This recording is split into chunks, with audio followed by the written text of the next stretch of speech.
तो यहाँ पर इंग्लिश में अपन को जो आर्टिकल पढ़ना है वो 3 प्रकार के होते हैं। कौन कौन से आर्टिकल होते हैं इंग्लिश में? ए, एन और द।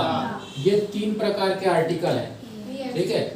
इन तीनों का विशेष कोई मतलब नहीं होता, लेकिन लगाए जाते हैं, ठीक है, ताकि सेंटेंस पढ़ने में थोड़ा सा अच्छा लगे, ठीक है। नहीं लगाने से भी काम चल सकता है, लेकिन अब चूंकि ये नियम बने हैं कि इनको लगाया जाता है तो अपन को लगाना है, इसलिए अपन को पता होना चाहिए कि इसका उपयोग अपन कैसे करते हैं। अब सबसे पहले अपन किसके बारे में पढ़ेंगे? ए और एन के बारे में, ठीक है। अच्छा, ए और एन के बारे में पढ़े इसके पहले 2 चीज बताना हमें। स्वर और व्यंजन पता है सबको? बताओ। हाँ, हिंदी में तो ये हो गए। इंग्लिश में स्वर और व्यंजन को क्या कहते हैं अपन? नाम क्या है? स्वर को इंग्लिश में क्या बोलते हैं पता है? नहीं, वॉवेल्स, ठीक है। यहाँ देखते चलो, बताते जा रहे हैं ध्यान से। तो 2 चीजें ध्यान रखना है, वॉवेल्स एंड कॉन्सोनेंट। वॉवेल्स का मतलब क्या होता है? स्वर। कॉन्सोनेंट का मतलब होता है व्यंजन। तो इंग्लिश ग्रामर में स्वर और व्यंजन का, वॉवेल्स और कॉन्सोनेंट का बहुत ज्यादा महत्व है। मतलब इंग्लिश के बहुत सारे ऐसे नियम हैं जो यदि आपको स्वर व्यंजन नहीं पता तो आप उन नियमों में कंफ्यूज हो जाओगे, ठीक है। तो वॉवेल्स और कॉन्सोनेंट्स जो होते हैं वो कौन कौन से होते हैं? सबसे पहले वॉवेल्स। वॉवेल्स कौन कौन से होते हैं? ए, ई, आई, ओ, यू। टोटल कितने वॉवेल्स होते हैं? 5। फिर इसके बाद कॉन्सोनेंट्स। कॉन्सोनेंट्स कितने होंगे? अब 21। ABCD में 26 अक्षर होते हैं, 5 हमने इसमें से वॉवेल्स निकाल दिए, स्वर निकाल दिए, ठीक है। तो बाकी बचे 21। 21 मतलब कौन से? B बचा, C, D, E तो निकल गया बाहर, F, G, ऐसे चलते जाओ टोटल आखिरी में Z तक। तो कुल कितने बनेंगे? 21। तो टोटल 21 कॉन्सोनेंट्स होते हैं और बाकी के वॉवेल्स। तो जब हम आर्टिकल ए और एन का उपयोग करना सीखते हैं तो अपन को ध्यान में रहना चाहिए कि वॉवेल्स क्या होते हैं और कॉन्सोनेंट्स क्या होते हैं। ये वॉवेल कॉन्सोनेंट क्लियर हो गया? ठीक। अब अपन समझते हैं कि ए और एन का उपयोग कैसे होता है, ठीक है। इसको लिखने की जरूरत नहीं है अपन को। सबसे पहले अपन इसके बारे में समझें, ए और एन के बारे में। ए, एन, ठीक है। ए का और एन का दोनों का मतलब होता है एक। ए मतलब भी एक होता है, एन मतलब भी एक होता है हिंदी में, ठीक है। लेकिन इनका उपयोग 2 प्रकार से होता है। कोई सेंटेंस ऐसा होता है जहां पर हिंदी में भले ही एक लिखा हो लेकिन इंग्लिश में अपन ए लगाएंगे, और कोई सेंटेंस ऐसा होता है जहां हिंदी में एक लिखा है लेकिन अपन क्या लगाएंगे इंग्लिश में? एन। अब ये जो एक होता है ये गिनती वाला एक नहीं होता। गिनती वाला जो 1 2 होता है उसको अपन 1 बोलते हैं। ये दूसरा एक है, ये केवल लगाया सेंटेंस में कि सेंटेंस पढ़ने में अच्छा लगे, सुंदर लगे, इसीलिए हमने इस वाले एक का उपयोग किया यहाँ पर, ठीक। अब ए और एन का उपयोग किसके हिसाब से होता है?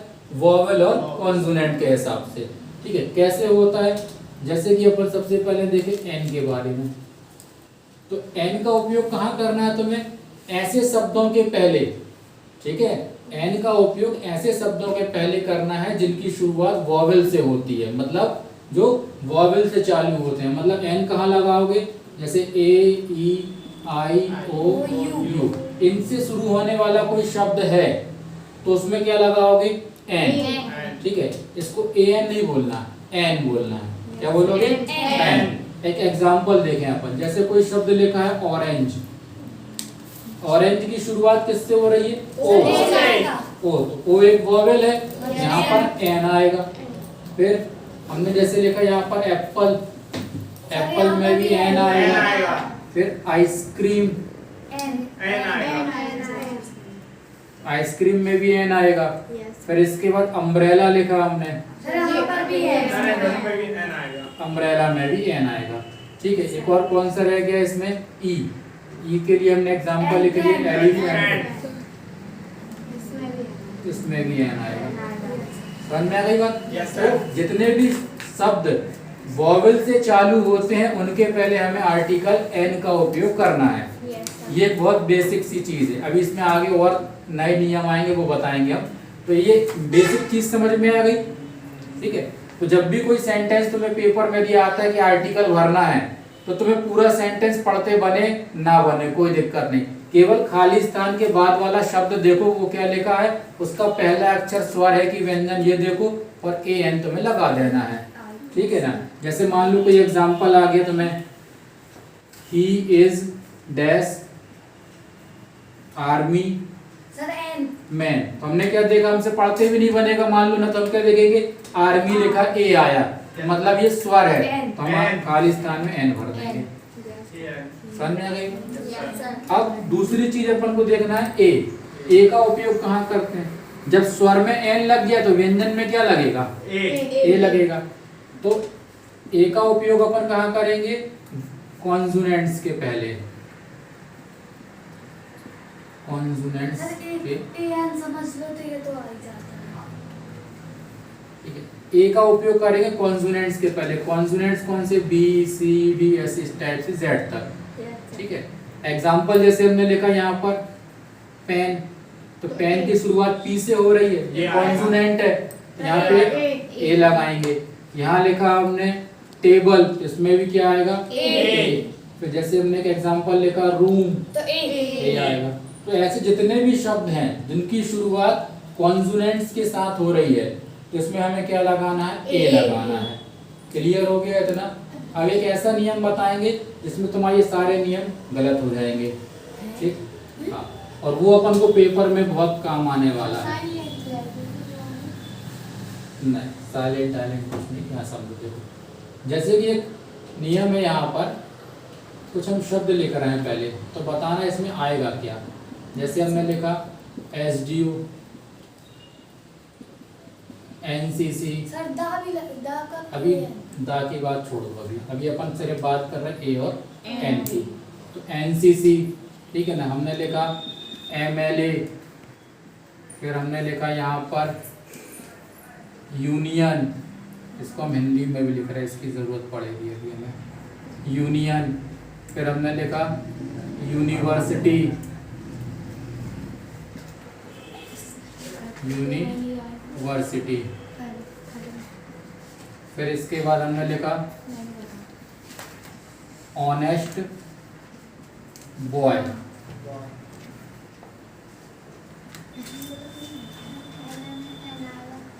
अगर वो पूछेंगे तब बताना है ना, अभी से नहीं बताओ। चलो अभी अपन 6 शब्दों पर ध्यान दे रहा। पहले वाले में तुमने कहा एन आएगा, ए आएगा, क्या आएगा, तुमने कहा एन आएगा, बाकी लोग के साथ ए आएगा। ए अपन इसलिए बोल रहे हैं क्योंकि अपन को यहाँ पे व्यंजन दिख रहा है, ठीक है, लेकिन अब यहाँ पे ए नहीं आएगा, अब एन आएगा। अब एन क्यों आएगा यहाँ पे, ये हमें समझना है। अपन ने नियम क्या पढ़ा कि जो व्यंजन से शुरू होने वाला शब्द है उसमें ए आता है, लेकिन जब तुम इस शब्द को पढ़ोगे तो इसमें क्या लिखा, SDO, ये पूरा एक शब्द नहीं है, ये अलग अलग शब्दों का संक्षिप्त रूप है, शॉर्ट फॉर्म है। तो जब तुमने एस पढ़ा तो तुमने एस कैसे बोला, ऐसे एस, तो एस बोलने में तुम्हें क्या सुनाई पड़ा, ए, और ए क्या है, स्वर की व्यंजन, स्वर है ना, वॉवेल है, तो इसीलिए यहाँ पर क्या आया, एन, ठीक है। यदि कोई शब्द जैसे ये लिखा है स्कूल, तो यहाँ पर एस अलग से नहीं पढ़ रहे अपन, ये पूरा एक शब्द है, तो इसमें तुम ऐसा नहीं समझना कि इसको एस पढ़ रहे तो एन लिखेंगे, ये अलग अलग अक्षर थे, तो यहाँ इसको हमने एस पढ़ा, ठीक है ना, इसीलिए यहाँ पर क्या आया, एन। फिर NCC, तो इसमें भी एन अलग से आ रहा है, उसमें एन में क्या सुनाई पड़ा अपन को, ए, एन, तो यहाँ पर भी एन आएगा। MLA, इसमें भी एन आएगा क्योंकि एम, ठीक है। अब चलो अब इसके बाद देखें अपन, ये लिखा है यूनियन, तो यू क्या है, स्वर की व्यंजन, तो स्वर से पहले क्या आता है, एन, लेकिन यहाँ एन नहीं आएगा, ए आएगा। हाँ, लेकिन कारण क्या है, एक क्यों आएगा, हमने तो एक एग्जांपल लिखा था इसके पहले, थोड़ी देर पहले, अम्ब्रेला, अम्ब्रेला लिखा था ना, अम्ब्रेला भी तो यू से आया था, लेकिन अम्ब्रेला में हमने एन लिखा था, है ना, एन लिखा था, तो यहाँ पे भी तो ये यू से चालू हो रहा है, फिर इसमें ए क्यों भर दिया हमने, यूनियन सर क्योंकि उच्चारण सर इनका नहीं। उच्चारण अलग अलग है। कारण सुनो इसका, ये जो यू है ना, ये एक स्पेशल अक्षर समझ लो इसको तुम। यू का उच्चारण दो तरीके से होता है। कई जगहों पर हम यू को यू पढ़ते हैं और कई जगह पे यू को ए पढ़ते हैं, ठीक है। तो जब यू को यू पढ़ोगे तो ये व्यंजन की तरह काम करेगा। तो यहाँ पे क्या लगाओगे, आर्टिकल ए। जब यू को तुमने ए पढ़ा तो ये स्वर की तरह काम करेगा और यहाँ आर्टिकल कौन सा आएगा, एन, ठीक है। जब तुमने अम्ब्रेला लिखा, ठीक है, तो अम्ब्रेला में यू जो है ये क्या बोल रहे हैं अपन, यू को आ बोल रहे हैं, अम्ब्रेला आ, युम्ब्रेला नहीं बोला हमने, ठीक है, इसीलिए इसमें एन आया। फिर यहाँ पर यूनियन, यूनियन में लिखा भी यू है और पढ़ भी यू रहे, यूनियन, ठीक है, इसलिए यहाँ पर ए आया। यूनिवर्सिटी में भी लिखा यू है, पढ़ा भी हमने यू है, इसीलिए यहाँ पर भी ए आया, ठीक है, क्योंकि अब ये व्यंजन बन गया। अब इसको देखो, ऑनेस्ट बॉय, शुरुआत किससे हो रही है, एच। एच क्या है, व्यंजन, तो व्यंजन के हिसाब से यहाँ पे ए आना चाहिए। लेकिन जब हम इसको पढ़ते हैं तो हम क्या पढ़ते हैं, ऑनेस्ट, ऑनेस्ट, एच साइलेंट हो गया। शुरुआत किससे कर रहे हैं हम बोलने में, ऑनेस्ट, और ओ क्या है, स्वर, इसीलिए यहाँ पर आएगा एन, एन ऑनेस्ट बॉय। तो पेपर में ना ऐसे ही कंफ्यूजन वाली चीजें पूछी जाती हैं कि उनको पता है कि आपने दो नियम पढ़े हैं, एक स्वर है तो एन लगा दो, व्यंजन है तो ए लगा दो। जब ये सेंटेंस दे देंगे सारे नियम गलत हो जाएंगे अपने, समझ में आ गई बात। तो ये होता है ए और एन का उपयोग कैसे होता है, तो यू के बारे में ध्यान रखना ये, ठीक है। तो अपना तीसरा आर्टिकल है इसमें दा। दा का मतलब क्या होता है, पता है किसी सर किसी भी एक शब्द में वो तुमने उपयोग बता रहे हो तुम, हम कह रहे हैं इसका मतलब क्या होता है। दा का कोई मतलब नहीं होता, ठीक है ना, दा का कोई मतलब नहीं होता है। जैसे अपन बोलते दिस का मतलब यह होता है, इसका मतलब है होता है, लेकिन ऐसे दा का मतलब कुछ भी नहीं होता। लेकिन दा का मतलब भले ही ना होता, लेकिन दा का उपयोग सबसे ज्यादा होता है, ठीक है ना। तो दा का उपयोग कहाँ कहाँ करते हैं अपन को ये समझ लेना है।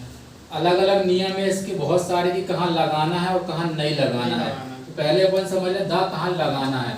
सबसे पहले दा का उपयोग होता है नदियों के नाम में, पहाड़ मंदिरों के नाम में पसंद है। अब नदियों के नाम के साथ तो होता है दा, लेकिन नदी का नाम नहीं पता तो फिर पेपर में क्या करोगी, है ना। नदी का नाम मान लो लिखा है तो उनसे पढ़ते ही नहीं बन रहा है अभी लिखा क्या है, ठीक है। तो एक आध तो नदियों के नाम अपन लिख लें। कौन सी नदी का नाम, गंगा, गंगा। तो गंगा के पहले अपन क्या लगाएंगे, दा, दा गंगा। फिर दा यमुना। अच्छा, जबलपुर में कितनी नदियां हैं अपने, प्रमुख नदी जबलपुर की, नर्मदा। और कोई सी, ग्वारी घाट, बेड़ा घाट, नो सर वो तो बोलते हैं धुआंधार नदी। यही समस्या मालूम है अपने यहाँ ना, किसी से पूछो नदी कितनी, तो कई बार बच्चे गिनाते सर ग्वारी घाट एक नदी है, धुआंधार है, बेड़ा घाट हो गया, एक लमेटा घाट है, ठीक है ना, तलवारा घाट है। तो ये ध्यान रखना, ये घाट के नाम है, नदी केवल एक है, ये नर्मदा, ठीक है, नर्मदा नदी ये बह के आती है। इसी में यहाँ पे कहीं धुआंधार है तो कहीं तलवारा है तो कहीं ग्वारी घाट है, ये घाट है नदी के, इनको नदी नहीं बोलेंगे अपन, ठीक है ना। नदी अपने यहाँ की कौन सी है, नर्मदा। तो यहाँ पे the Ganga, the Yamuna, the Narmada, the Sutlej, the Godavari, the Brahmaputra, the Sindhu, ऐसे बहुत सारी नदियां हैं। तो जब भी किसी नदी का नाम आए तो क्या लगाओगे, दा। और ये ध्यान रखना, ये नदी का नाम लिखा रहे कहीं खालिस्तान के बाद, तो तुम्हें क्या करना है, फिर ये मत देखना कि वो जो शब्द लिखा है वो स्वर है कि व्यंजन है। नदी का नाम है तो हम दा लगा देंगे, चाहे वो स्वर हो चाहे व्यंजन। जैसे गंगा लिखा तो अपन ने कहा जी है, तो व्यंजन आ गया, तो अपन क्या कर रहे हैं, ए लगा दें, गलत है। नदी का नाम है तुम्हें दा लगाना है, ठीक। नदी के बाद पहाड़, पर्वतों के नाम, हाँ, पर्वत पहाड़ के नाम, जैसे कि हिमालय, तो हिमालय को बोलते हैं द हिमालयास, क्योंकि हिमालय कोई एक पहाड़ नहीं है, बहुत सारे पर्वतों की श्रृंखला है पूरी, इसलिए उसको बोलते हैं हिमालयास, द हिमालयास, ठीक है। एक और पर्वत विदेश का अपन लिख, दूसरे देश का, ये एल्प्स, ठीक है ना, हाँ। जैसे एक अपन लिख लें सतपुड़ा, अपने भारत में ये सतपुड़ा, विंध्याचल, ये पर्वतों के नाम है। तो इसके पहले भी क्या लगाओगे? दा। जब भी पहाड़ का नाम आए। तीसरी चीज अपन को कहाँ पे लगाना है इसमें? जातियों के नाम से पहले।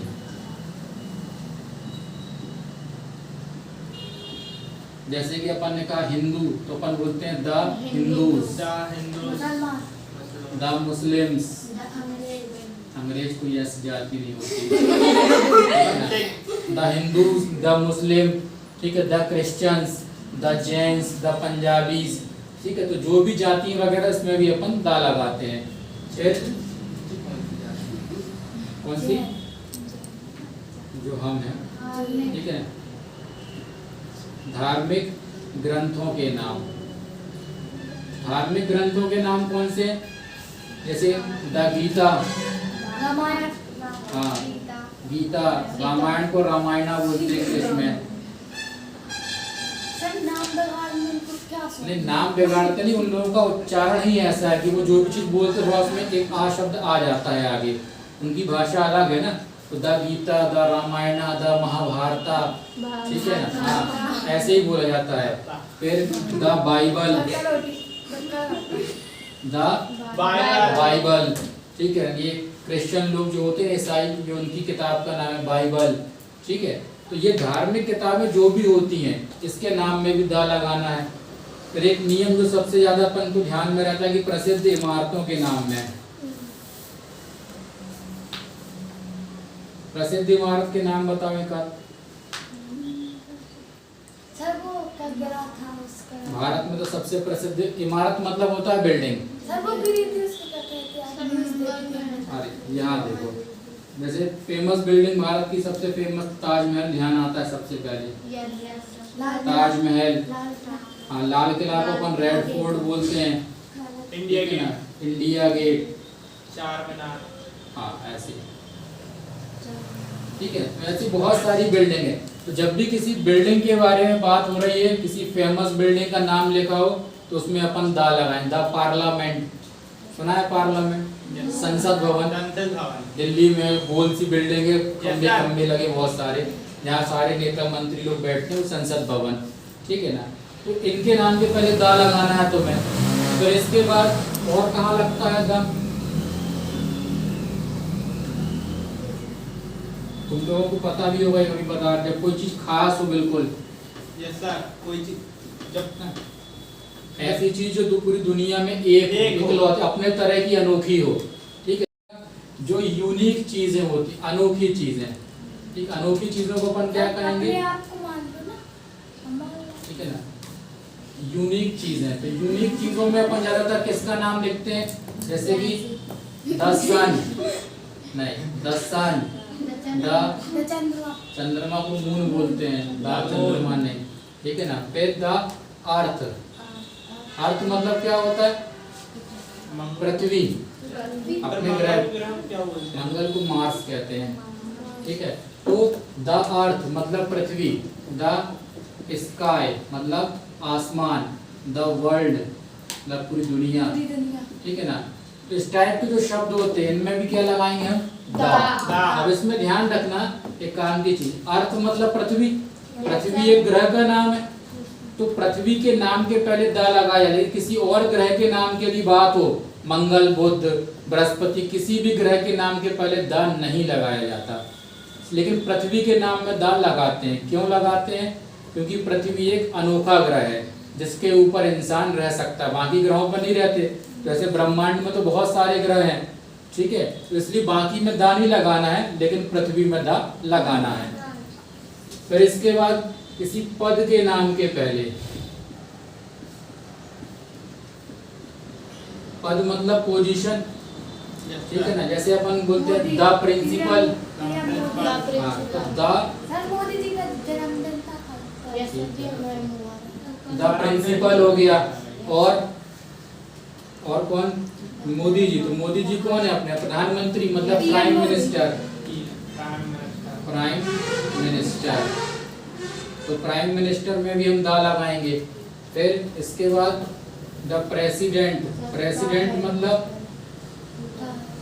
राष्ट्रपति, राष्ट्रपति, ठीक है, इसमें भी द आएगा। एक और अपन लिख लें चीफ मिनिस्टर, चीफ मिनिस्टर में भी द आएगा, ठीक है ना। चीफ मिनिस्टर मतलब मुख्यमंत्री, मुख्यमंत्री, ठीक है, तो इसमें भी द आता है। ऐसी बहुत सारी और भी चीजें होती जहाँ पे द लगाया जाता है, ठीक है, जैसे कि कोई बजाने वाला यंत्र होता है, गिटार वगैरह, तबला है, इनमें भी द लगाते हैं। हाँ, ठीक, तो जितनी भी ये चीजें होती है यहाँ पे तुम्हें द लगाना है। तो तुम लोगों के काम के लिए फिलहाल इतना ठीक है ना। अब इसमें द कहाँ नहीं लगाना कभी आ जाए तो ध्यान रखना कि कहाँ पे द नहीं लगाते, किसी व्यक्ति के नाम के पहले द नहीं लगाते, द प्रियांशी, द रिया, ऐसा नहीं बोलेंगे अपन, ठीक है ना। किसी के नाम में द नहीं लगाना, किसी विषय में द मत लगाना, हिंदी, इंग्लिश, संस्कृत, सब्जेक्ट के नाम होते इसमें द नहीं लगाना। किसी राज्य के नाम में, स्टेट के नाम में द, जैसे मध्य प्रदेश, तो द मध्य प्रदेश नहीं होता, केवल मध्य प्रदेश। केवल एक राज्य ऐसा जिसके नाम में द लगता है, पंजाब। पंजाब के नाम में क्या लगता है, द पंजाब, क्योंकि पंजाब स्पेशल क्यों माना जाता है, क्योंकि पंजाब राज्य जो है वो 5 नदियों से मिलकर बना है, इसलिए उसका नाम है पंजाब, ठीक है, 5 नदियों से मिलकर बना है, तो उसके नाम में द लग जाता है, बाकी में नहीं लगता, ठीक है। या फिर किसी व्यक्ति के नाम में द लगाना, कोई बहुत बड़ा व्यक्ति हो, जब उनके द अंबानी, द अडानी, हाँ, तो द अंबानी, द अडानी, क्योंकि स्पेशल लोग हैं तो उसमें द चल जाता है, बाकी नॉर्मल द नहीं लगाना, ठीक है। तो द लगाने के बस यही नियम है। आ गया समझ में? ठीक, तो ये खत्म अपना टॉपिक। सर वो